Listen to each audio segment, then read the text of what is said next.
I never went any further than that. All right, it is 5 o'clock, so we'll go ahead and call to order the council meeting of the East Grand Forks City Council for Tuesday, June 16th, 2026.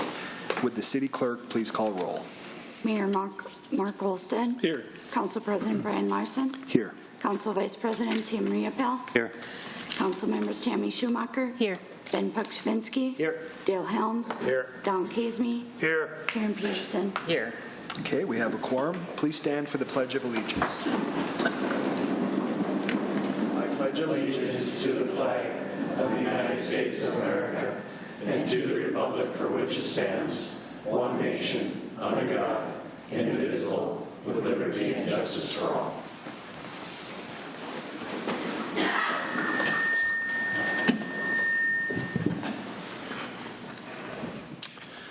Okay, to start out our meeting, we have the honor of recognizing the retirement of Jeff Bushy from the fire department, and we'll turn it over to Mayor Olsted. Thank you, Mr. President. Before we have Chief come up, I'm going to read something off here quick, kind of a career highlights.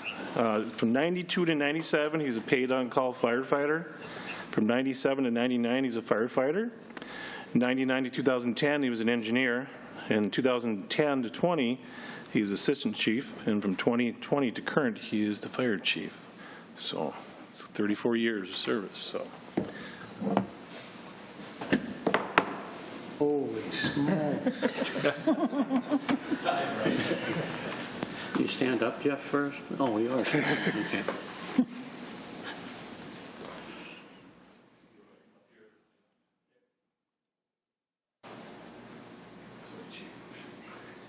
Read plaque off for you. City of East Grand Forks presented with our respect and appreciation to Jeff Bushy. Thank you for your 34 years of dedicated service to the City of East Grand Forks and East Grand Forks Fire Department. Fire Chief from June 20 to June 26. Congratulations, sir. Thank you.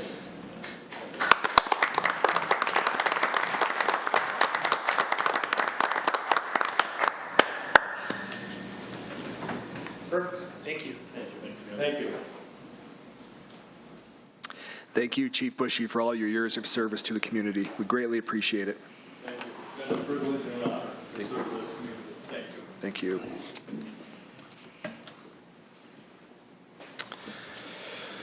Okay, that'll bring us to open forum. Open forum is an opportunity for members of the public to address the City Council on items not on the current agenda.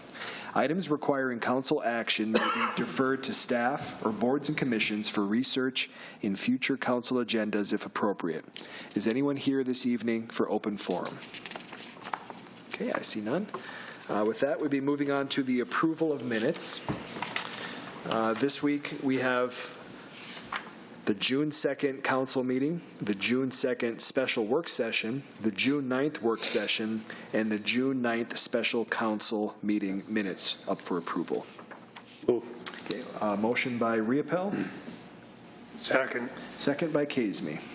Any questions or discussion? Seeing none, roll call, please. Kaseme.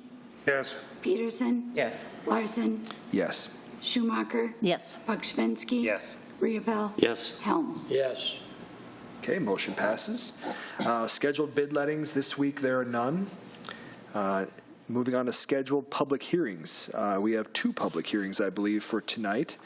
The first public hearing here, item number 5, is the addition of workers' compensation credits as part of the Border States Enterprise Zone program.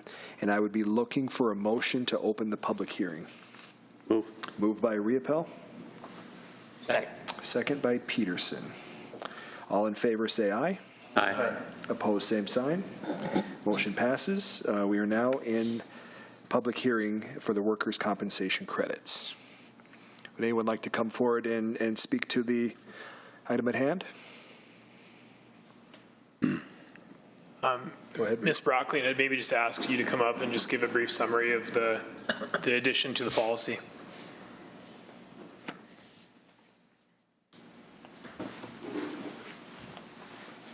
Mayor and Council. This request would be to add on the employee credits to the already used format of property tax credits.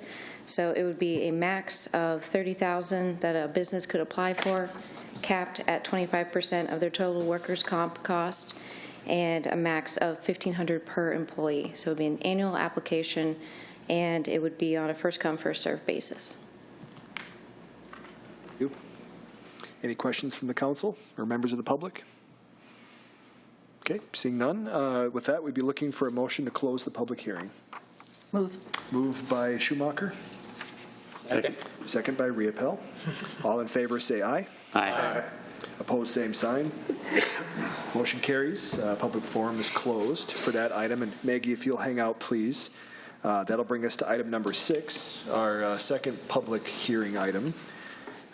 This is the addition of TIF and tax abatement addition into existing business subsidies policies.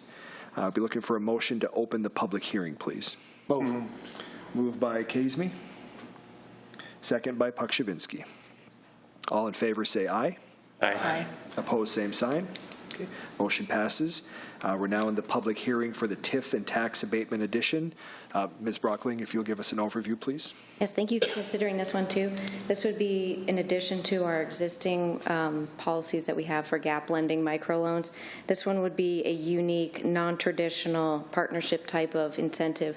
We could offer businesses either through a tax increment financing as a pay-go to reduce risk, which is capped at no more than 25% of the total project, or if it doesn't qualify for that and we want to use tax abatement, which would help offset a percentage of their taxes with the support of the county, school district, and city. And it would follow the state statutes that govern the tax increment and the tax abatement, as well as the business subsidies statutes. Thank you, Maggie. Any comments from the public about the tax abatement? Okay. Any questions from the council or Reed? Okay. With that, we'd be looking for a motion to close the public hearing. Move. Moved by Kazmi. Second by Riepel. All in favor say aye. Aye. Opposed, same sign. Motion passes. Public hearing is closed. Thank you, everyone. Let's move on to consent agenda. Items under the consent agenda will be adopted with one motion. However, council members may request individual items to be pulled from the consent agenda for discussion and action if they choose. Would any council member like to have items 7 or 8 pulled? Okay, seeing none, we'd be looking for a motion to approve items 7 and 8, please. Move. Moved by Peterson. Second. Second by Helms. Any questions or discussion? Roll call, please. Kazmi, Yes. Peterson, Yes. Larson, Yes. Schumacher, Yes. Pukshavinsky, Yes. Riepel, Yes. Helms. Yes. Okay, motion passes. Acknowledge receipt of reports of officers, boards, and commissions. This week we have the regular meeting minutes of the Water, Light, Power, and Building Commission for May 20th, 2026. Communications this week, there are none. Old business, there is none. That brings us to new business. Item number 10, consider approving resolution number 26-06-54, approving and authorizing execution of the Second Amendment to financing agreement by and between the city, American Crystal Sugar Company, and Wells Fargo Bank National Association related to the city's $11,500,000 solid waste disposal revenue bonds, American Crystal Sugar Company Project, Series 2016.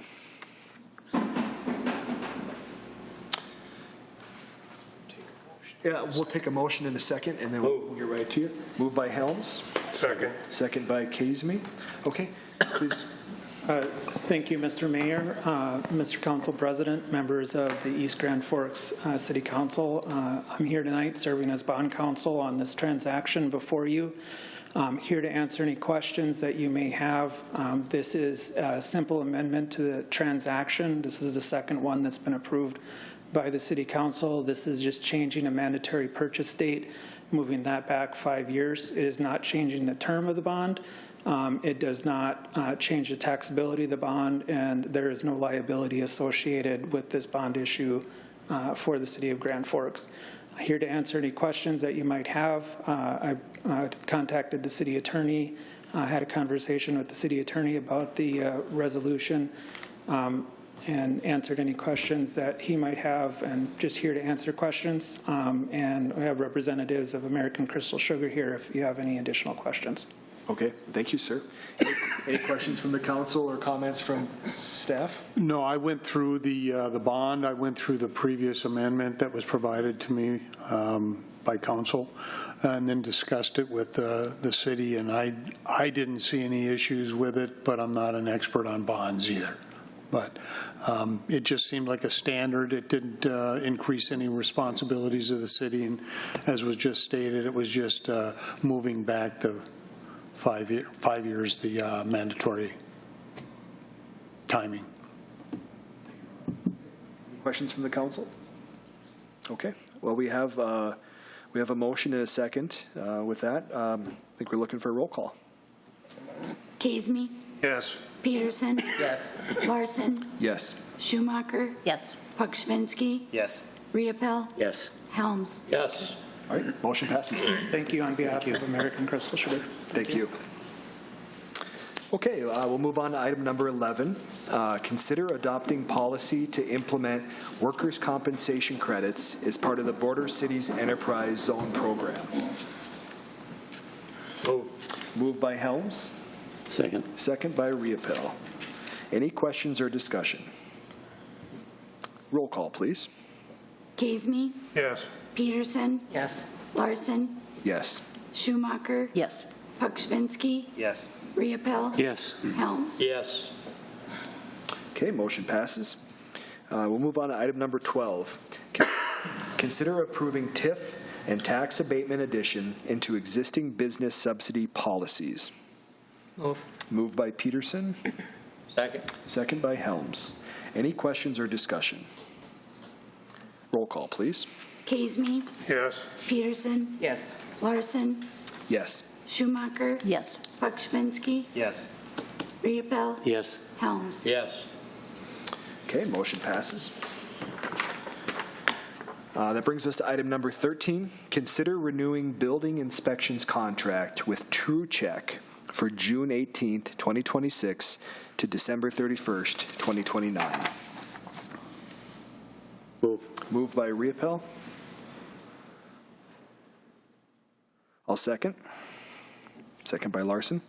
Any questions or discussions? Reed, do you have anything to add? If I may, Council President Larson and members, just kind of summarizing, I did send out an email earlier today, a memo with some additional information that was gathered by Ms. Ellis and I in support from the Department of Labor and Industry, just kind of to the state of the building official industry itself, some of the discussion at the work session last week. The information provided from Adam Schminsky, the representative that does code enforcement at a state level and works closely with the certified building official in Northwest Minnesota.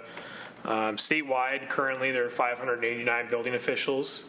Of those 589, 218 are designated as by a municipality as their certified official. The remaining 371 are either retired or have active certification and are working as a contracted or consulted building official for a city. 59 of those are designated by more than one municipality, so they're on a contract with multiple cities at the same time, similar to, as we know, ours is with True Check. And less than 200 of the 589 certified officials are age 40 or younger. And that stat kind of points to some of the concern that was shared with us of just kind of the state of the industry. In the last 5 months, the state has added one new certified building official statewide and has had dozens retire from the industry. So it is not a growing industry as far as the number of people doing the job and serving the communities across the state. The building official, just kind of what it means to the city in Minnesota. Any municipality that has adopted state building code is required to have a designated certified building official. We in East Grand Forks have adopted Minnesota Building Code in our code for building standards, and so it is required for us to have one. This building official is responsible for administering and enforcing code to ensure health, safety, and general welfare of the public. If a city would choose not to have a designated building official, that city would no longer be authorized to issue building permits. And the responsibility and the time that a city didn't have a designated official would fall to the state's building inspector to do that work for us. A couple of caveats with that is while they're temporary designated, they can use any building official they have within their employment system at the state level, statewide. So whoever had the ability within their workflow could be assigned to that. And the city would be responsible for covering any cost for transportation, for their work, their billable hours, to come and cover the area for us. Department of Labor Industry couldn't make any guarantees or representations on timing on how long it would take for them to come and do an inspection or to conduct plan review in the event that they were asked to do so for us on a temporary basis. So the feeling from our discussion with the Department of Labor and Industry is that they feel strongly a community our size, it'd be prudent of us to continue to have a certified building official under contract or under our employment directly. And as we've discussed at length, both last week and as recently as a couple of years ago when we brought TrueCheck on, it wouldn't be a quick or an overnight change for us to bring on or onboard a new building official because we know there are limited in the area. Within a 100-mile radius of East Grand Forks, there are 20 certified building officials, 18 of which are already under contract or serving as a designated official for another community.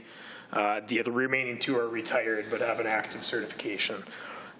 So it's staff's recommendation tonight that you approve the contract as it is in front of you. Even if there is an inclination from the council that you'd like to see us bring the building official in-house, as was discussed last week as a potential option.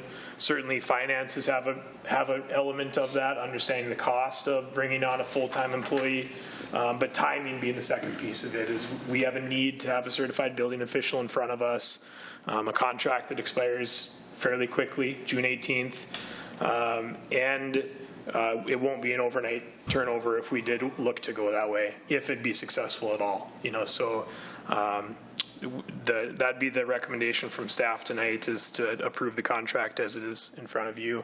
And if there's more discussion on what the future looks like, we'd be happy to have that, as we continue to progress through this contract. Thank you, Reed. Mr. Gallstead? The only other thing that I wanted to point out, which was a concern last week, and we kind of addressed it at the staff meeting, but this contract allows for either party to terminate it with a 60-day notice. So the length, the term shouldn't be a detriment. If we decided to go another route, we'd be able to follow that with a 60-day notice if that's what the city wanted to do.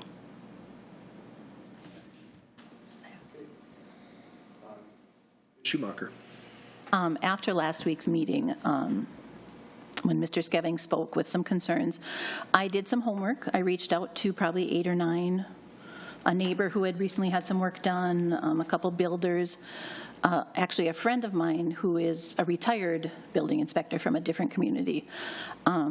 And while not everything was negative about this, about our process, our person, however you want to say it,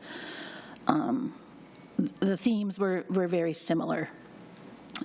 Communication is a problem, difficult to work with, making things harder than the state even requires.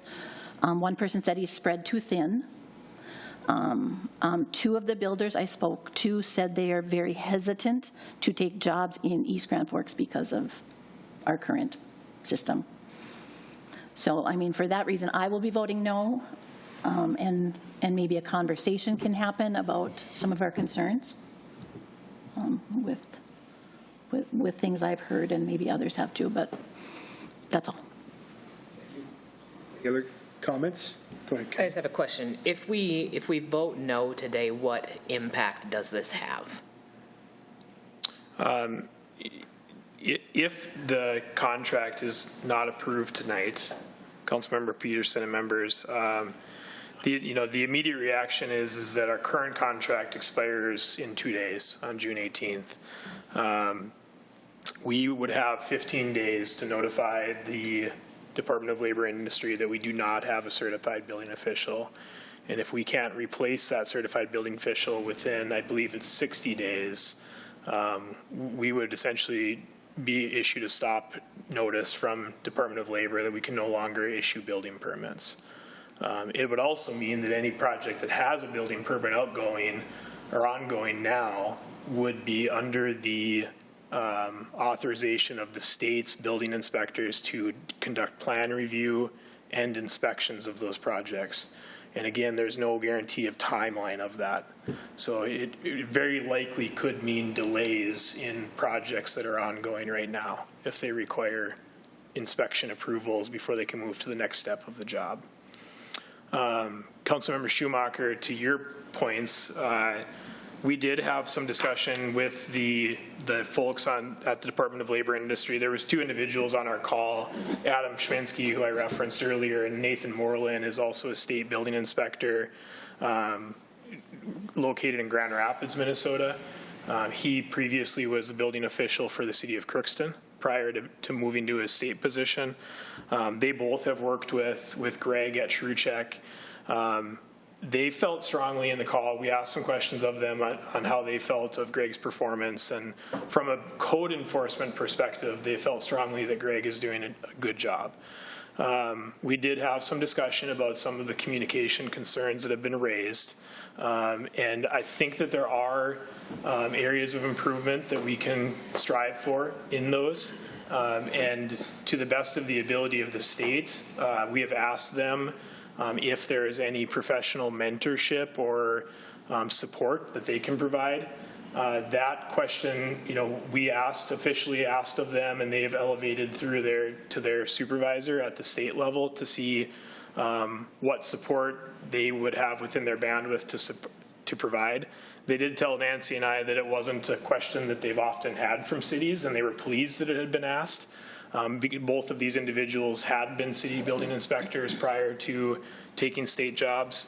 That's one element that I think we can strive for is finding some standardized communication and standardized forms that could help with that communication process. They pointed out in the state's building code manual, there are templated checklists that go through each, depending upon if it's a residential or commercial project. They go through basically every code requirement in the state's handbook with a yes or no or outstanding checkbox, kind of a template form that could be used and could be filled out. And that's something we discussed is even very soon, if not immediately, that we could put into practice here that may help with some of that communication back to contractors or designers to help them understand that oftentimes it's the messenger of the code that receives the burden of disgust when there's a holdup on a project or a plan review, and to help maybe clarify that this is a state building code, and that within the building code, here are the required check boxes I have to go through when I'm doing plan review in a clear, descriptive, yes, it passes, no, it doesn't pass, what's outstanding, and maybe help standardize some of that communication.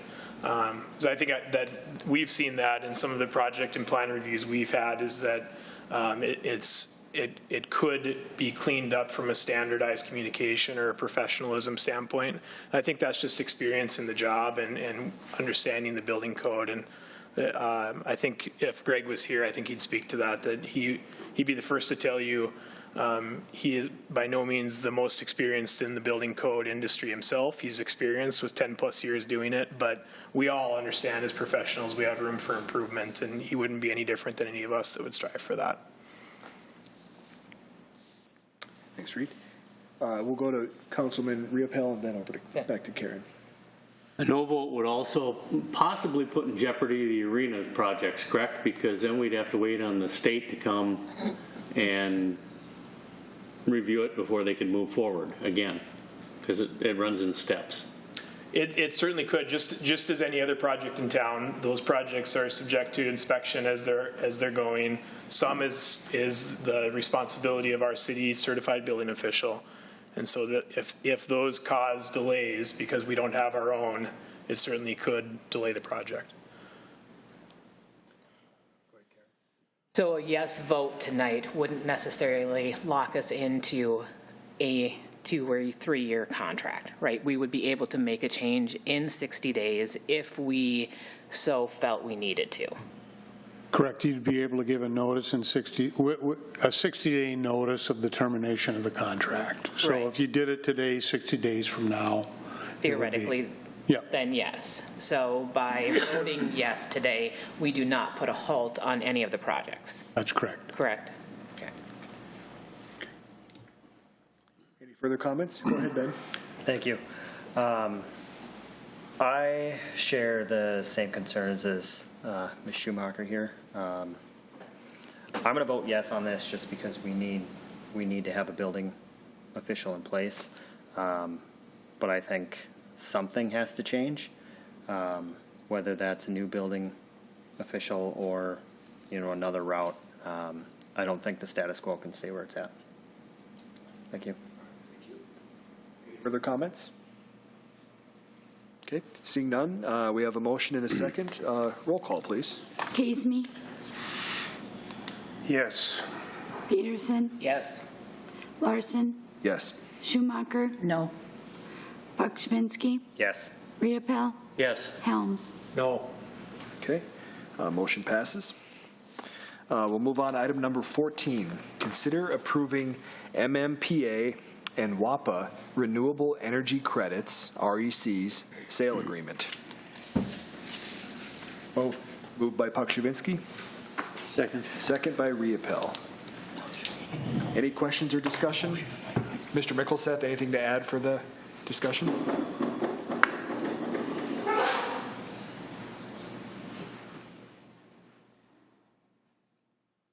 Nothing to add, just if you would like to proceed with it, all we need is the signatures, and I think a check could be here in a week. So. Just that easy. That easy. All right. We like checks. All right. Thank you, Keith. Yep. We have a motion and a second for checks. Roll call, please. Casey, Yes. Peterson, Yes. Larson, Yes. Schumacher, Yes. Buckschwinski, Yes. Riepel, Yes. Helms. Yes. Okay, motion passes. Item number 15, consider adopting resolution number 26-06-55, approving the year-end transfers for budget year 2025. Moved by Helms, Second. second by Schumacher. Any questions or discussion? Carla, anything to add for the group? Or okay, I think we covered it really well last week, so thank you. Roll call, please. Casey, Yes. Peterson, Yes. Larson, Yes. Schumacher, Yes. Buckschwinski, Yes. Riepel, Yes. Helms. Yes. Okay, motion passes. That brings us to claims for this evening. Tonight, we will consider adopting resolution number 26-06-56, authorizing the City of East Grand Forks to approve purchases from Border States Trophy, the goods for a total of $90, whereas Councilmember Riepel is personally interested financially in the contract. Moved by Casey, Second. second by Buckschwinski. Any questions or discussion? Roll call, please. Casey, Yes. Peterson, Yes. Larson, Yes. Schumacher, Yes. Buckschwinski, Yes. Riepel, Abstain. Helms. Yes. Okay, motion passes. And item number 17, consider authorizing the city administrator, clerk treasurer to issue payment for accounts payable invoices totaling $1,656,725.60 and the June 12th, 2026 payroll. Moved by Helms, Second. second by Casey. Any questions or discussion? Roll call, please. Casey, Yes. Peterson, Yes. Larson, Yes. Schumacher, Yes. Buckschwinski, Yes. Riepel, Yes. Helms. Yes. Okay, motion passes. Council and staff reports. We'll start with Mayor Olstead. Thank you, Mr. President. First, I want to thank Chief Bushy and Hedlund for attending our event today for the Heroes for Hospice. Appreciate it, as always. Also, thank Sheriff Tadman for coming and some of his staff. So, appreciate that.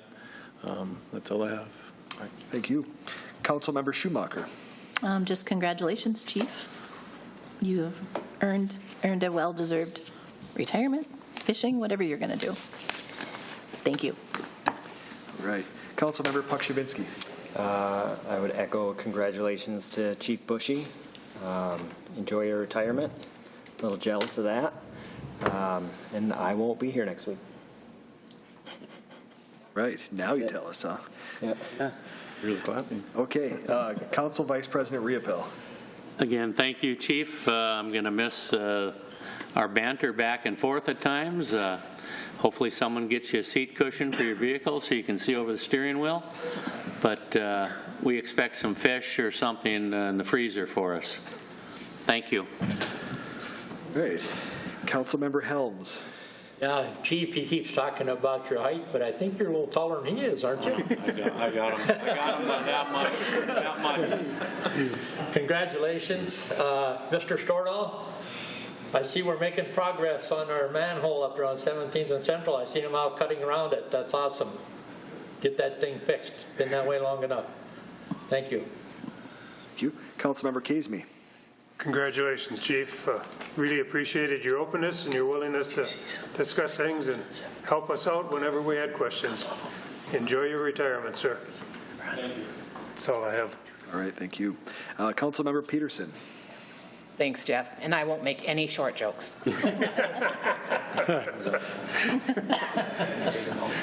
All right. Well, I'll just add, congratulations, Chief. It's been great getting to know you. It was, we were able to spend some time together looking at the blueprints over at the South End Station there, and really enjoyed getting to know you and the fellow firefighters and learning more about all the important work you do for the city. So your dedication to the city for that long is really an inspiration. So thank you so much.